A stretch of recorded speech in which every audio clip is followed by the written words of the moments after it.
When you find yourself resorting to drastic measures, doubt tends to stick around. I couldn't help but wonder what I might have done differently to avoid ending up where I am now. Were there steps I could have taken to sidestep this mess? I was pretty sure my options were limited. It's tough to get an adult to see how their actions could wreck everything they care about. You can't force them to understand. All you can do is stand by helplessly, watching the fallout and trying to deal with it. That's exactly where I was. My wife, who I once thought was loving, insisted that this whole thing would somehow make us stronger, like it was a testament to the depth and significance of our love. But to me, it just showed how shallow her love really was, highlighting her selfishness and self-indulgence. I'm just an ordinary guy living a simple life. I'm not some rugged, sensitive, romantic hero. Like everyone else, I've got my flaws. Sometimes I get too wrapped up in myself, I work too much, and I can be a bit short-tempered without meaning to be. It's not intentional, it just happens. I'm only human. Life's like that. Work and everyday events can throw things off balance.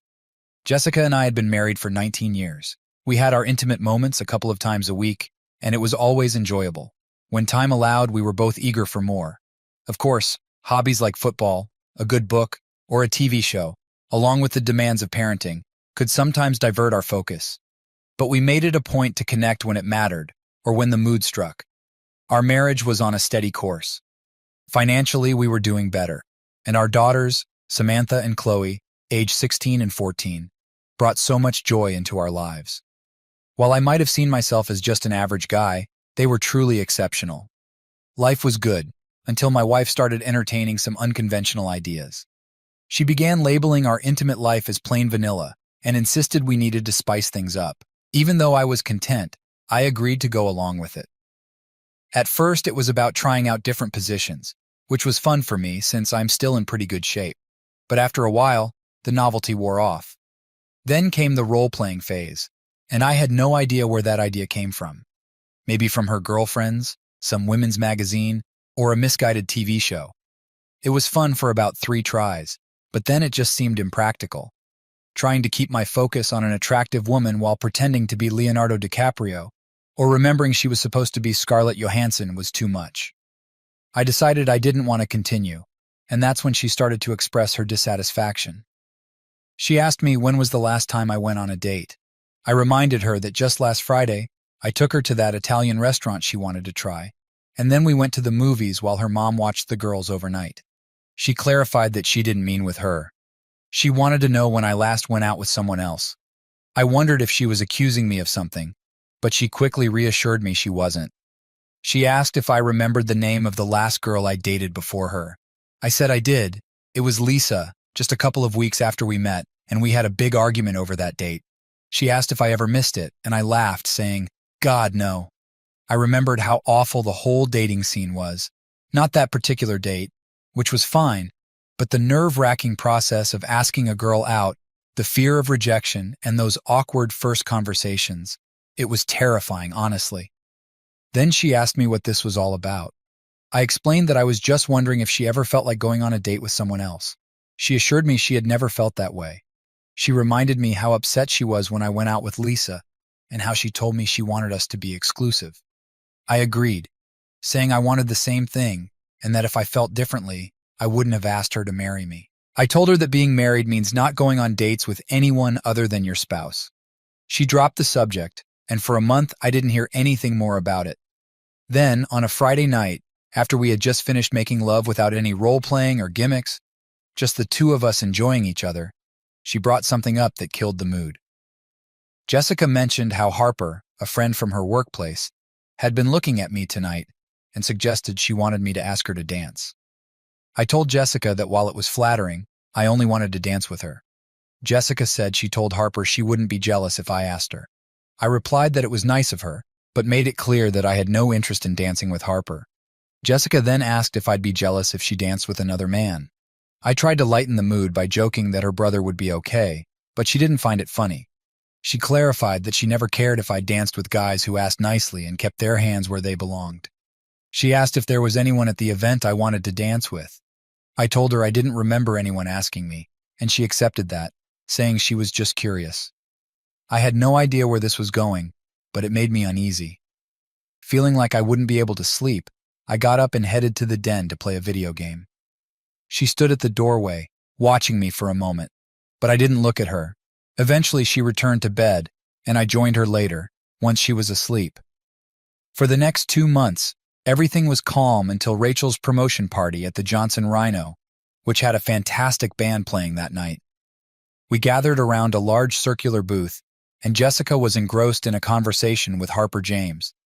Jessica suggested that Harper wanted to dance and asked if I could be a gentleman and oblige. Remembering our conversation from months ago, I felt awkward.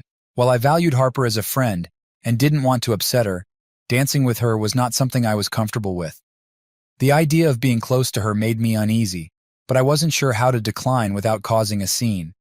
Though I enjoyed dancing, I wasn't as confident in my skills, especially compared to Harper, who moved with the grace of a panther.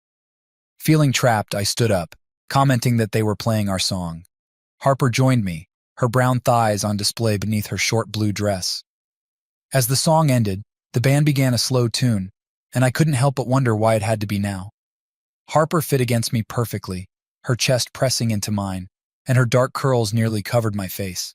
She smelled wonderful, and when she looked up at me, her big brown eyes were like deep pools, and her smile flashed Johnson against her tan skin. She wasn't very dark-skinned, more like a light coffee color. After the dance, Harper thanked me, saying Jessica had assured her I wouldn't mind dancing. I complimented her dancing, but admitted that I did mind, explaining that although I liked her and thought she was the sweetest girl I knew, dancing with her wasn't the best idea for me. She laughed and said I was safe with her, teasing that if I weren't married, she'd be all over me. But she stressed the importance of our friendship and suggested we enjoy the one dance. I gave her a little squeeze, and we finished the song. Back at the booth, Jessica was gone. Scanning the room, I spotted her black and Johnson dress. She was on the floor with some young, Nordic-looking guy, laughing up at him while his hands wandered too low. She caught me watching, smiled, and waved. I was livid, absolutely furious. I realized she'd set me up with Harper so she could dance with that clown. I threw some cash on the table and headed for the exit. Harper watched me get halfway to the door before running after me. I stopped, and slightly out of breath, she asked where I was going. I told her we were being played. Jessica had been going on about dating other people and asking if I'd thought about it. This was a setup. She got me to dance with Harper, to give her an excuse to dance with Mr. Perfect inside. Harper asked if I planned to just leave Jessica there. I said yes. She grabbed my arm, looking guilty, and apologized. I reassured her, saying I disliked being manipulated as much as she did. She asked if I could take her back to my house to get her car. As we neared home, my phone buzzed, but I ignored it. Harper glanced over when her phone rang, and she answered it. She told Jessica we were almost at my place, explaining it wasn't her idea. She had come with us and wasn't about to be stranded. Harper warned Jessica not to put her in that position and hung up. She then told me Jessica wanted me to go back and get her. I vented my frustration, wishing for a wife who didn't play these childish games, and sighed, wondering how we ended up here. Harper explained it was Karen from work, who had been raving about having an open marriage, claiming it made their love life better. Karen and her husband Frank barely talked and spent their time trying to involve their friends in their lifestyle. Jessica bought into it, and Harper thought she was trying to rope me into the whole thing. I was shocked when Harper mentioned Jessica knew she had feelings for me and had always been attracted to me. I nearly choked and apologized for the awkward situation. Harper said she found me attractive, but stressed that I was a one-woman kind of guy, not someone who shared. She reassured me, questioning why she should be sorry since Jessica's actions had nothing to do with her. She said she had the chance to dance with her dream guy and felt no regret about it. I promised to keep her updated, and she drove off. Once inside the house, I paused to gather my thoughts, then moved my belongings from the master bathroom to the guest room. I also relocated my work items there. Locking the door, I went to sleep, aided by the drinks I had consumed. I was awakened partially by the sound of a door slamming downstairs and footsteps echoing down the hallway. The doorknob twisted a few times, followed by a gentle knock. I heard Jessica's voice, trying not to wake the girls, asking what was going on.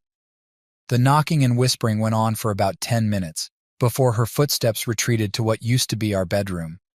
I found myself disliking the bed in the guest room. I had planned to slip out before she woke up, but I couldn't bring myself to do it. As I packed my briefcase with files, she came downstairs, clearly upset, and asked me what was wrong with me. I shot back that maybe she should be asking herself that question. Her voice grew louder as she demanded to know what I meant by that. I picked up my briefcase and told her that everything I was doing was in response to her actions. I didn't want to see her at that moment, and warned her she was getting dangerously close to making me angry for good. I instructed her to get her act together, check off all her points, and be ready to discuss it when I got home. I also mentioned that I'd pick up the girls and take them to my mom's house to sort things out. She went pale and insisted she had no idea what I was talking about, hinting that she might have plans for the night. I told her it was up to her, and that if she wanted to fix what was broken, she should be ready and stop making excuses. I added that if she was fine with the way things were, she could do whatever she wanted. I finished by telling her to move her stuff into the spare bedroom because I liked my bed, making it clear she wasn't welcome in it. She puffed up, but I left her there and headed to work. I picked up the girls from school, and they were happy to spend the evening at Grandma's. I explained to Mom that Jessica and I were having some issues and needed some time alone.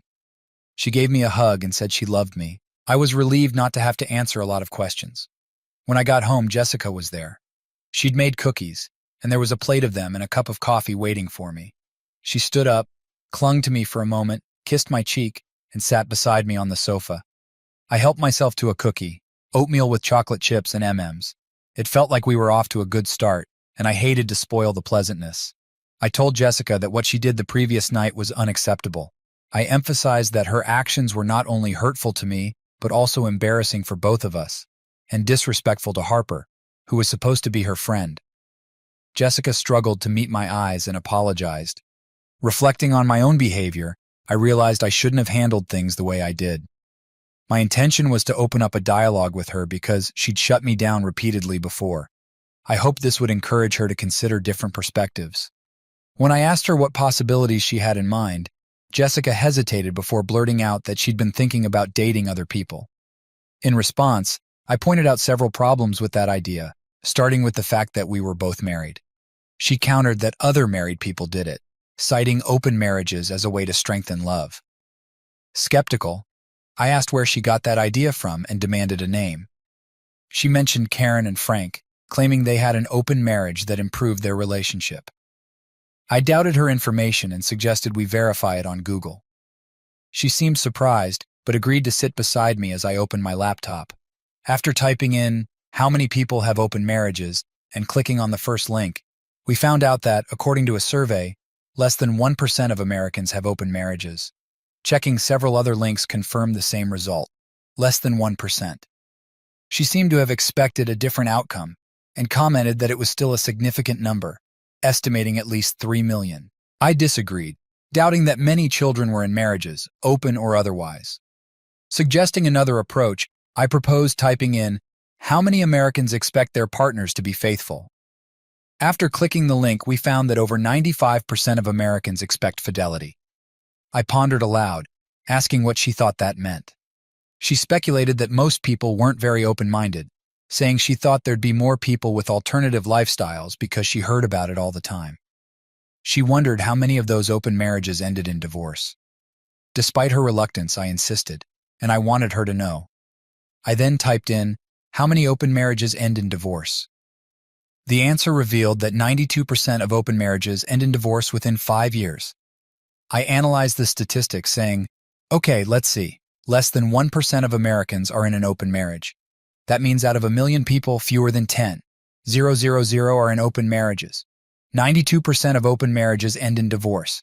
That leaves 800 out of 10,000 that don't end in divorce within 5 years. That's 800 out of 1,000,000. I asked Jessica to do the math and consider the odds of success for open marriages, especially when 92% of 1% fail. She admitted that the chances weren't good. I pointed out that the few successful ones were those where both parties were willing participants. I directed her to the screen, emphasizing that 100% of marriages where one party is coerced into it fail. I made it clear that our situation would fall into that category since I wasn't willing to participate. I explained how feelings of resentment, competitiveness, jealousy, insecurity, betrayal, and lack of security would affect us if I allowed this. I expressed that the only reason I would endure such absurdity would be if I were desperate to keep her, but I reassured her that I wasn't that desperate. I mentioned that other women found me attractive, bringing up an encounter from the previous night as proof. I told her that if I were a pathetic loser or some kind of sick individual, I might be interested in playing her game, but I wasn't that kind of man. I made it clear that I'd rather she shoot me in the head than break my heart. Jessica weakly countered that not everything on the internet could be trusted. I agreed, saying a lot of it was probably misinformation, especially the part about many people having open marriages, which I suggested she should take with a grain of salt. I questioned her trust in Karen, asking if she believed everything Karen told her and pointing out Karen's history of multiple divorces. When Jessica didn't seem to know about Karen's husband, I pressed further and found out Karen had been divorced 4 times. I couldn't believe Jessica was taking marriage advice from someone who had failed so many times. She protested, saying that Karen and Frank had a strong marriage. Frustrated, I asked Jessica where she got all this information. She admitted Karen talked about it constantly, and I learned Karen and Frank barely spoke to each other, spending their time trying to engage their friends in their lifestyle. I was fed up and asked Jessica what she thought would come of all this.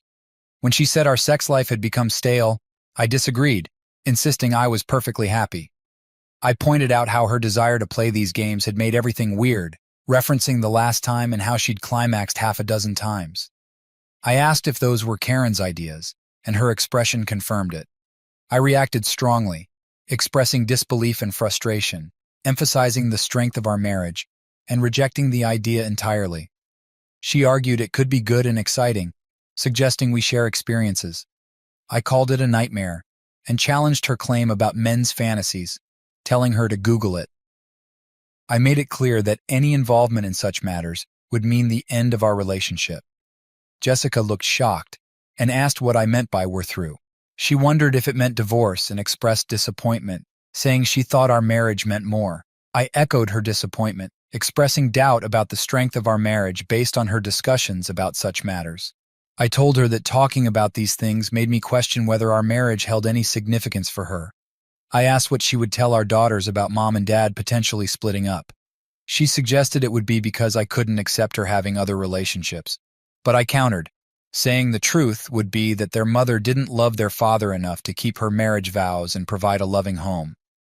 I accused her of putting her desires above our family's well-being. As our argument intensified, she insisted this was going to happen, and that it was inevitable. I refused to accept it, warning her of the consequences. I told her she was mistaken and emphasized that our marriage wouldn't survive her involvement with someone else. I said I'd consult a lawyer the moment she went through with it. I presented her with options: forget everything for a quick divorce, or schedule therapy sessions to understand her irrational behavior. I expressed skepticism about counseling's success, labeling her actions a major mistake that would make everyone miserable. I blamed her misguided ideas on Karen's influence and warned that positive outcomes were unlikely. I made it clear that I wouldn't stand by idly and emphasized the potential suffering for everyone involved. I challenged her plans and actions. She taunted me, insisting on her freedom, and claimed I couldn't stop her. She argued I wouldn't divorce her out of fear of losing too much, and threatened to take the girls in the house, leaving me with alimony and child support. In response, I urged her to think about the situation and not do anything foolish. Despite her claims of love, I resisted her proposal, emphasizing that the excitement she suggested would only lead to risks and downsides. I stood firm, expressing the gravity of the situation, and rejected her plea to give it a try. She stood up, approached my chair, and tried to embrace and kiss me. I pushed her hands away, stood up, and told her not to touch me. I said I needed time to think about this, and that I'd let her know what I decided. That was a lie. I didn't need time to contemplate.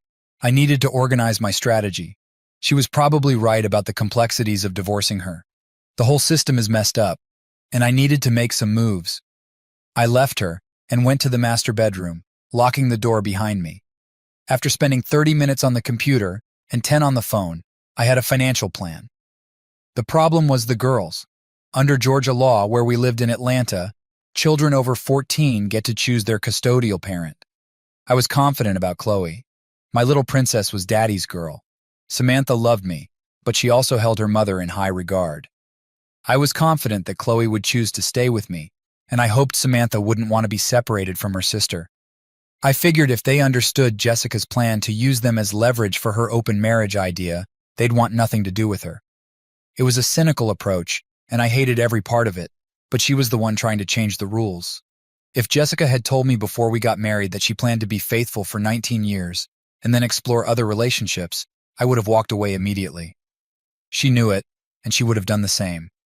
Now she was trying to change the rules and force me to comply, using manipulation as her tactic. 2 nights later, we had the dreaded conversation. Jessica started with an apology, but I wasn't in the mood to accept it. I asked her if she had thought about seeing a therapist or trying marriage counseling. She dismissed the idea, saying she didn't have any problems, and accusing me of being the one planning to be with other people. I pointed out the contradiction, and she claimed she wasn't planning anything specific, just wanted the option to be there if the opportunity came up. I shared my perspective, telling her I had chances to cheat over the years, but never did because I was committed to our marriage. I emphasized the importance of planning for a successful marriage and criticized her for lacking that commitment. I was worried about breaking the promises we'd made to each other, our children, and even God. Despite her defensive response, I asked how the girls would feel about her betrayal, telling her she wouldn't be the one to explain it to them. Later that day, Jessica threatened that as their mother, she'd get custody of the kids and make sure I'd never see them again. She vowed to make visitations difficult and warned me not to say a word to them. After a heated argument, she glared at me, stormed off, and made enough noise for anyone on the stairs to hear a couple of faint gasps and a muffled sob. When I reached the stairs, the girls were gone. I went to Chloe's room and then to Samantha's, where I heard quiet voices inside. I knocked, and Samantha asked what I wanted. I asked to come in, and when she opened the door, it was clear they'd both been crying. Sitting between them, I hugged them and apologized for the scene they had witnessed. I explained that I thought they wouldn't believe me unless they heard the conversation themselves. Samantha reassured me, saying it wasn't my fault and placing the blame on her mom. She admitted she didn't believe me at first, but understood now. Chloe expressed disbelief at her mom's actions, asking how she could do this to us. I admitted I didn't know what was driving Jessica, explaining she'd been influenced by negative people at work and had made up her mind. I shared my failed attempts to change her mind and her lack of concern for the consequences. Chloe asked if Jessica was sick, and I said I had no idea what was going on with her. I mentioned I had suggested therapy and counseling, but Jessica wasn't interested. Chloe asked what they should do, and I told them to do nothing for now. I explained that I planned to wait until Jessica thought I had given up, then be ready to leave when she went on a date. I doubted she'd listen, even if I tried to talk her out of it. I asked if they were with me on this, or if they wanted to stay with their mom. Chloe looked at Samantha before saying, "No, Dad, we're going with you." My heart lifted, knowing my kids supported me after 19 years of disappointment. For the next 2 months, Jessica and I barely spoke, becoming strangers living in the same house. The guest room became her space while I stayed in what had once been ours. Despite my efforts to talk to her and change her mind, our interactions were tense. One evening as we worked in the garden, I brought up the subject again. I asked if her plan was working, if our marriage was stronger, and if the situation was as exciting as she'd hoped. She looked at me, and for the first time I saw a flicker of doubt in her eyes before anger took over. She snapped that everything was my fault. I told her I didn't want a wife who planned to be with other people. She insisted I was the one to blame. In our heated exchange, she shouted that I needed to see the positives in the situation. She claimed everything could be perfect if I let go of my pride. I questioned what she meant by perfect and who it would be perfect for. From where I stood, the situation was anything but perfect, and certainly not in my favor. I challenged Jessica's claim that she loved me more by emphasizing that real love is shown through freedom and commitment, which I had given her while staying true to our vows. I saw her desire to explore and push boundaries as selfishness, not love. I made it clear that my love for her was demonstrated by not seeking out other relationships, and if she truly loved me, she would do the same. I asked her when she stopped loving me, and through tears she denied it, insisting that her love had only grown stronger. I questioned her understanding of love, suggesting that her actions felt like driving a stake through my heart. She became furious and announced her plan to go to a club with a colleague, Tom Johnson, on Friday night, insisting I come along, promising it would be exciting. Reluctantly, I agreed, thinking that if she was determined to go through with it, I might as well see it firsthand. As she rushed across the garden, she hugged me tightly, thanking me for agreeing to participate. Despite her gratitude, I was filled with regret and found the situation unbearable. Considering my options, I decided to call Harper, hoping for her support. When I explained the plan, Harper was furious. She hadn't realized that Jessica had set her up to be with me while she went clubbing with Tom Johnson. Upon hearing the plan, she vowed to confront Jessica. I asked Harper to trust me, explaining that I needed her help because I was planning to leave Jessica. Initially skeptical, Harper questioned my sincerity, wondering if it was a plot to get her into my house. Amused, I admitted that it was indeed a plan to have her help move the girls to my new place while I retrieved our belongings. Surprisingly, she found the vengeful aspect appealing and agreed to help. Throughout the week leading up to Friday, Jessica was unusually affectionate, as if making up for lost time. On Friday morning, before heading to work, I asked her one last time if she was sure about going through with the plan, reminding her of the enjoyable week we'd spent together. She was resolute, assuring me we could discuss everything afterward if needed. She expressed gratitude for my willingness to go along and promised the upcoming night would be unforgettable. She danced out of the bedroom, convinced I'd love it. Yeah, right, I thought sourly. Let's just get through this day. When Harper arrived that Friday evening, she looked absolutely stunning. Jessica, petite and cute with a teenager's face, couldn't compare.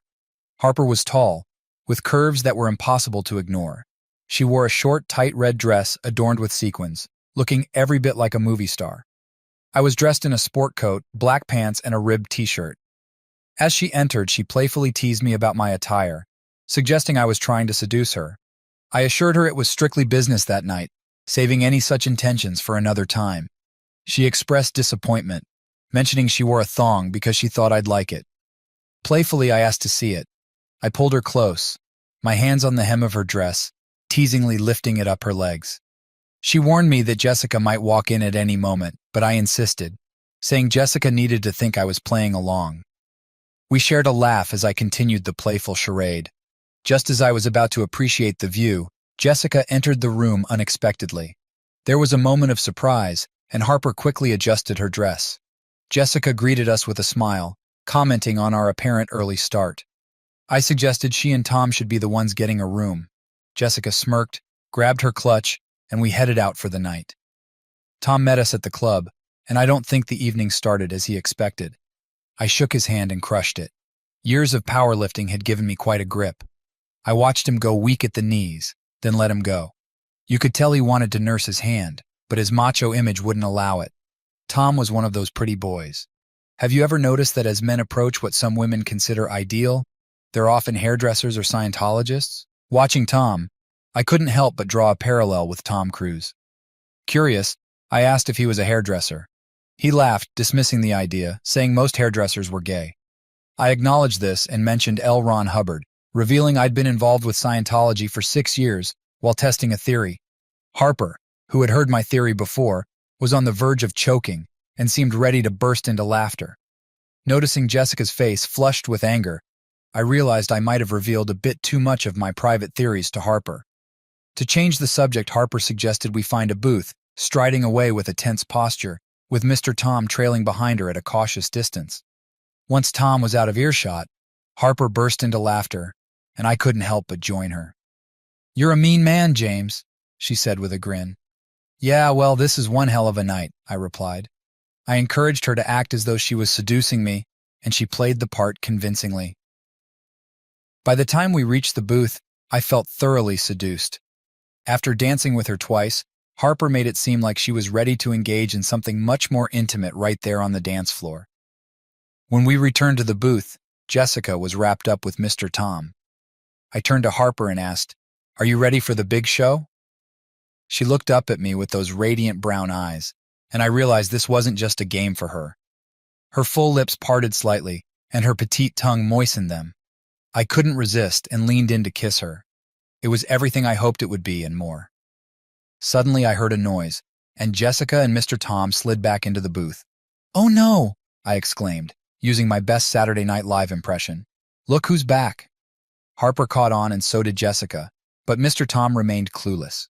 Harper chuckled and told me not to be too mean to him. Jessica's face puffed up like a pufferfish, and her smug smile vanished. I informed them that Harper and I were planning to leave and told them to have fun. Jessica walked us to the door and asked if I was okay, noting that I'd been acting like an idiot earlier. I told her I wasn't okay and urged her to come home with me so we could try to work things out. I warned her that staying would be a permanent decision. She insisted this was going to be great for us, told me to enjoy myself, and encouraged me not to be stupid. I retorted, hinting that her interest lay with Mr. Tom, not me, and said Harper and I were leaving. She grabbed my arm and insisted it would be a great experience, pointing out that Harper was interested in me. I asked if she was spending the night with Tom, teasing her about his stamina. She hesitated, but said she might get home around midnight after spicing things up with Mr. Tom. I rolled my eyes, remembering their plans, and told her to be quiet if Harper and I were still busy when she got back. She kissed me, and I hoped she enjoyed it, knowing it would be the last one. I left and got into the car where Harper was waiting. She asked if I was sure about my decision, given my long marriage. I sighed and said I was. She commented on how calm I seemed and was surprised by my lack of distress. I explained that I'd run out of emotional energy after being upset for so long. I was just tired and wanted the ordeal to end. I told her I'd shed enough tears already, and now it was time to move on. I suggested we go get the girls. When we arrived, we found the moving truck already being loaded. The girls were busy carrying their clothes downstairs and packing them into large plastic tubs. We were only taking essential items: the master bedroom bed, the girls' beds, their TVs and electronics, and the big screen TV we'd replaced 6 months ago with an even larger one. Once the girls finished packing, Harper took them in her car and drove to our new place, which was as far from the old one as we could get, while staying in the same school district. The movers finished packing, and I took one last look around the house. It felt empty and silent, with only the ghosts of 19 years lingering. With a sigh, I removed my wedding ring and placed it on the kitchen table next to my cell phone. The girls' phones were already there, signaling it was time to leave. A sense of melancholy washed over me. I was leaving with a whimper, having thrown a few petty jabs at Jessica and Mr. Tom, and walking away from 19 years that in truth had been pretty good. But life moves on. I locked up, loaded my tools from the garage into the back of my truck, and left. The girls were excited about the new place, especially the backyard pool. They couldn't wait to try it out the next day. "Do you like it, baby?" I asked Chloe. "She yeeted," she said. I had no idea what yeet meant, but it sounded positive. Harper was there, still looking amazing. Even if she had been Jennifer Lawrence in the flesh, I was just too tired. Not that I'd prefer Jennifer Lawrence to Harper, but you know what I mean. I think she sensed that and gave me a dazzling smile, a quick peck on the cheek, and then she was gone. The lingering scent of her perfume was the only reminder she'd been there. We went to bed, and surprisingly, while I didn't sleep well, I did manage to get some rest. The next morning, I got up, made coffee, and the girls joined me after a while. We had Danish kringle and chocolate milk for breakfast, and the girls watched cartoons on TV until noon. By the afternoon, 2 energetic little bundles in bikinis were splashing around in the pool while I lounged nearby, pretending to keep an eye on them, but really lost in thought about Mandy. By now, she was probably in a panic, calling everyone she knew, trying to piece together what happened. She'd have a tough time tracking us down. I wasn't working, having sold the business for a tidy sum, and the girls weren't in school since it was summer break. We weren't going anywhere except the grocery store, and we either walked or took the bus there. The truck stayed hidden in the garage. I was sure she had the police looking for us, but not having a car made things harder for them. The only way she could reach us was electronically. Our inboxes were flooded with her messages, and she immediately pinged the girls whenever they logged onto social media, sending tweets and Instagram messages too. We read them, but didn't respond. Let her find us the hard way. I figured she'd eventually have to look for me, especially since she had work and Tom's to pay. I wasn't making any payments, and she would quickly fall behind. We had significant equity in the house, and losing it wouldn't be something she'd want. About 3 weeks later, a private detective approached me at the grocery store. He asked if I was who he thought I was, and I said yes, knowing my wife had hired him to find me. He told me he planned to inform her of my whereabouts and suggested I give her a call. He also warned me that I could be charged with stalking if he saw me around. I laughed him off and told him to buzz off, with no intention of contacting her. It turned out I didn't need to. The police showed up soon after with Jessica feeding them a line that I had kidnapped the girls. They asked me to come down to the station to sort it out. When I refused, they arrested me and took me downtown. The girls were taken in another car, and when we got to the station, Jessica was there. She tried to hug the girls, but they pushed her away. A woman escorted them into one room with Jessica while I was taken to another. The cops started questioning me aggressively, but I simply handed over my ID, reminding them they already had my driver's license. The only words I said were that I intended to remain silent and wanted to speak to an attorney. That shut them up quickly, and I overheard one saying I was lawyering up. They handed me a phone, and I called Michael Reed, who arrived in 45 minutes as planned. It took about 3 hours to resolve everything. The girls confirmed they were with me willingly and denied any kidnapping. They also refused to talk to their mother. Michael took over, pointing out there was no court order regarding custody, and that under Georgia law, both parents were considered equal candidates for custody. He also highlighted that children over 14 could choose whom they wanted to live with. In the end, they had to let us go. Harper was there to walk out with us, with Jessica trailing behind, pleading with the girls to talk to her. They got into Harper's car and drove away, leaving us alone in the parking lot. Jessica was a wreck, crying her eyes out, and she fell to her knees in front of me. I reminded her that I had begged her not to mess around with Mr. Tom and pointed out that she hadn't listened, so why should I? She continued pleading, asking me not to treat her like this and expressing sorrow. I agreed to talk and asked where she wanted to go. She begged to go home, not wanting anyone to see her like this. I suggested going to my place instead since I had no interest in going to hers and didn't know who she'd had over there. She let out a little wail of dismay but nodded, agreeing to go to my place. "Okay, James, whatever you want," she said, adding, "but it's your home too." I didn't argue with her. She suggested I ride with her, but I declined and called a cab instead. She followed me home. Knowing the girls were with Harper and staying the night, I invited Jessica in and made her a cup of coffee. We sat at the bar, and an uncomfortable silence hung between us.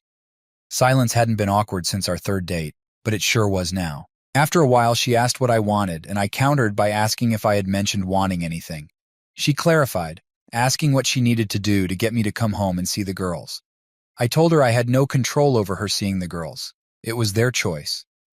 She accused me of turning the girls against her and suggested Karen might have told me everything.